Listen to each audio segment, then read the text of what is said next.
আমাকে যদি আপনারা বলেন যে কালকে থেকে আপনি প্রধানমন্ত্রী এই দেশের, আর আমি যদি এই দেশের প্রধানমন্ত্রী কালকে থেকে হই, হওয়ার পরে আমি ঘোষণা করে দিলাম যেহেতু আমি হুজুর মানুষ,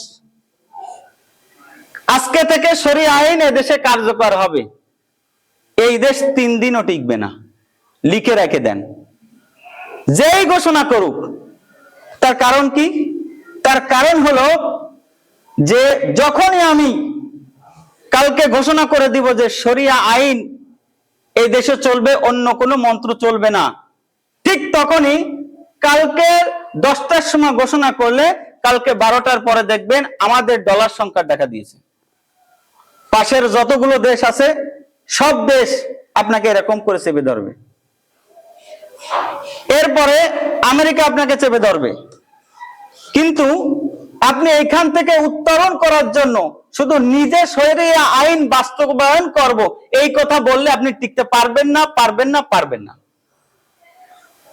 যখন আপনার ইলেকট্রিসিটি বন্ধ করে দেওয়া হবে তখন জনগণ বলবে যে আমাদের ইলেকট্রিসিটি কই। যখন আপনার ফ্রিজের দাম বেড়ে যাবে তখন জনগণ বলবে আমাদের ফ্রিজের দাম বাড়লো কেন? কারণ এই ফ্রিজগুলো আসে কোথা থেকে? কথা বুঝেন নাই? যখন আপনার ফ্যানের দাম বেড়ে যাবে জনগণের চাহিদা আপনি কি করতে পারবেন না, এটাকে আপনি অগ্রাহ্য করতে পারবেন না।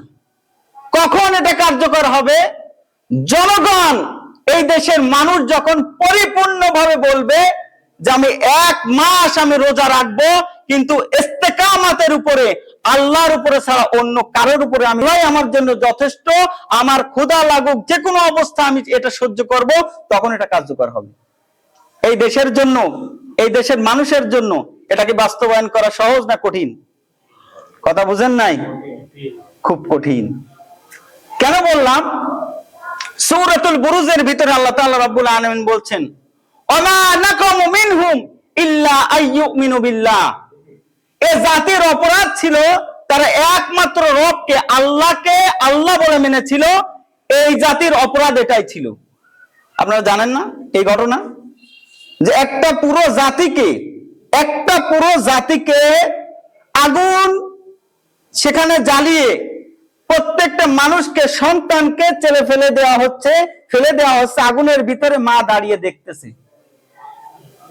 সূরাতুল বুরুজের ঘটনা, মা দাঁড়িয়ে দেখতেছে যে আমার সন্তানকে কোথায় ফেলা হচ্ছে?